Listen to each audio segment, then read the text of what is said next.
কথা বলি, আগেও আল্লাহর নাম, পরেও আল্লাহুম্মা সাল্লি আলা মুহাম্মদ ওয়া আলা আলে মুহাম্মদ। হে আল্লাহ, রাসূলের উপর রহম বর্ষণ করেন, সুবহানাল্লাহ। এইজন্য এখানে যদি শুধু এটা বলা হয়, আল্লাহু নাম যতই জপি ততই মধুর লাগে, নামে এত মধু থাকে কে জানি তো আগে। ও নাম প্রাণের প্রিয়তম, ও নাম জপি মজনু সম, ওই নামে পাপিয়া গাহে প্রাণের গোলাপ বাগে। আল্লাহু নামে যতই জপি। আল্লাহ কবুল করুক। আবার এই নজরুল শহীদের জন্য কথা বলেছেন, কি বলেন নাই? বলেছেন কিনা? তুই পড়বি ঈদের নামাজ রে মন, সেই শহীদ গাহে যে ময়দানে সব গাজী মুসলিম হয়েছে শহীদ, ময়দানে সব গাজী মুসলিম। আপনারা কি শহীদ হতে চান? শহীদ হতে চান? হাত তুলে দেখান আল্লাহকে, কারা কারা চান?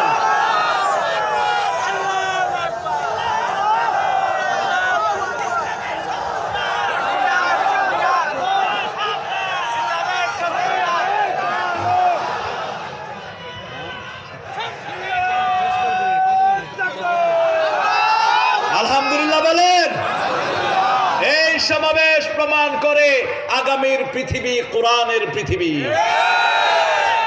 আমি গত 16 তারিখে ঢাকার একটা মার্কেট, নিউ মার্কেটের পাশে, ওই মার্কেটে আমার মাহফিল ছিল। তো প্রশাসনিক কারণে মার্কেটের ক্ষতি হতে পারে, ভাইরা বলেছে যে মাইক শুধু মসজিদের গুলো ব্যবহৃত হবে, চাঁদনি চক।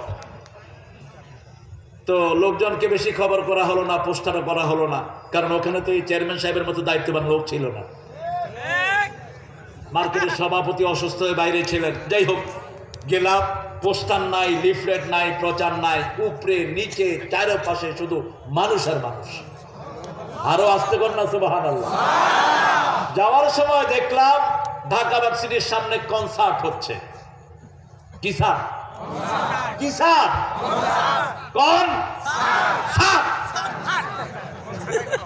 শত শত মাইক, পোলাপান নাই, হে হৌ করতেছে, লোক নাই। আহা, বললাম এই হলো চিত্র। কারণ মানুষ এখন এসব বস্তা বস্তা কনসার্ট চায় না, মানুষ এখন বস্তা বস্তা গান শুনতে চায় না। মানুষ চায় কোরআন, মানুষ চায় হাদিস, মানুষ চায় আখিরাতের মুক্তি। এই জন্য কোরআনের মাহফিল হলেই বাঁধ ভাঙা জোয়ারের ঢেউ নামে, ঠিক কিনা? আপনারা যা এসেছেন, আপনাদের 3 গুণ বেশি এসেছে আমার মায়েরা।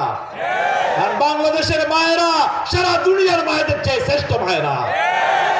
বাংলাদেশের মেয়েদের মতো পরিশ্রমী মেয়ে দুনিয়ার কোন দেশে। রান্না করে কারা? জোরে বলেন। স্বামীর কাপড় ধোয় কারা? বাচ্চা পালে কারা? কি খায় কারা? কি সুন্দর করে মিলা করে কেমনে মারেন, কেমনে মারেন।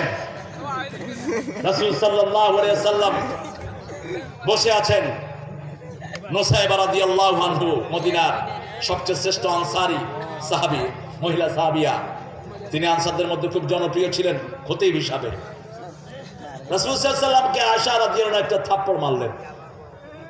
আয়েশা রাদিয়াল্লাহু আনহাকে নুসাইবা বললেন, হে আয়েশা, তুমি বিশ্বনবী সাল্লাল্লাহু আলাইহি ওয়াসাল্লামকে এইভাবে থাপ্পড় মারলে? রাসূল বলেন, এটা তো কিসমিস, এটা থাপ্পড় নয়, এটা মজার কথা, মজার জিনিস। আয়েশা মাঝে মধ্যে আরো জোরেও মারে। সুবহানাল্লাহ কইতে ইচ্ছা করলো না? রাসূল সাল্লাল্লাহু আলাইহি ওয়াসাল্লাম বিবিদেরকে হাতে করে নিয়ে ঘোড়ায় উঠাতেন, ওটে উঠাতেন। মা সাফিয়া রাদিয়াল্লাহু আনহা বলছেন, উনি এইভাবে হাত পাততেন, তিরমিজির সহিহ বর্ণনা। ওনার হাতের উপর আমি পা রেখে কখনো কখনো আমি ওটের উপরে উঠতাম, সেই উটের রশি ধরে টানতেন রাহমাতাল লিল আলামিন। আবার যখন গোসলের সময় হতো আমি পানি ঢেলে দিতাম, সেই পানিতে গোসল করতেন রাহমাতাল লিল আলামিন। আপনার বিবি হলো আপনার হৃদয়ের সবচেয়ে কাছে। বিবির সাথে মনের কথা বলবেন, মনের কথা যেন ফেসবুকে অন্য কারোর সাথে শেয়ার না হয়। তাহলে আপনার ধ্বংস হবে সংসার, ধ্বংস হবে তোমার পরিবার। আজকে বহু লোক ফেসবুক নিয়ে পড়ে থাকে। সল্লার পোড়া কইল্লা তিনজনও চিনে না ফেসবুক। কিসের ফেসবুক? আমি তো নিজে ফেসবুক চালাই না, তোমার এত শখ হলো কেন ফেসবুকে? কি দেখো তুমি ফেসবুকে? আরে সালাম ফিরি ইমাম সাহেব। হ্যালো ভাই, হোয়ার ইজ তসবি? তুমি সালাম ফিরানোর পরে তসবি করবা, তুমি তো ফেসবুকটা না। কি বেরাম ঢুকেছে মানুষের হৃদয়ে? মোবাইলের মধ্যে একটা নষ্টকারী জিনিস আর হতে পারে না। আমাদের অসংখ্য সময় এই মোবাইল নষ্ট করে দিচ্ছে, ঠিক না ঠিক? নিউজ যেটা পাওয়া দরকার আপনার কানে চলে আসবে, কানে চলে আসবে যে কোনো নিউজ। যত ছল চাতুরি যারাই করুক, ইসলাম ঠেকানোর কোনো উপায় নাই। ইসলামকে যত মারে তত তত দেখেন না, 313 জনকে মারছে বদরে, উহুদে 1000 হয়ে গেছে। উহুদে 1000 মুসলমানের উপর আঘাত করেছে, তবুকে 3000 হয়ে গেছে। তবুকের ময়দানে 3000 কে আঘাত করেছে, ফতে মক্কায় 10,000 হয়ে গেছে। ফতে মক্কায় আঘাত করেছে, এখন সারা বিশ্বে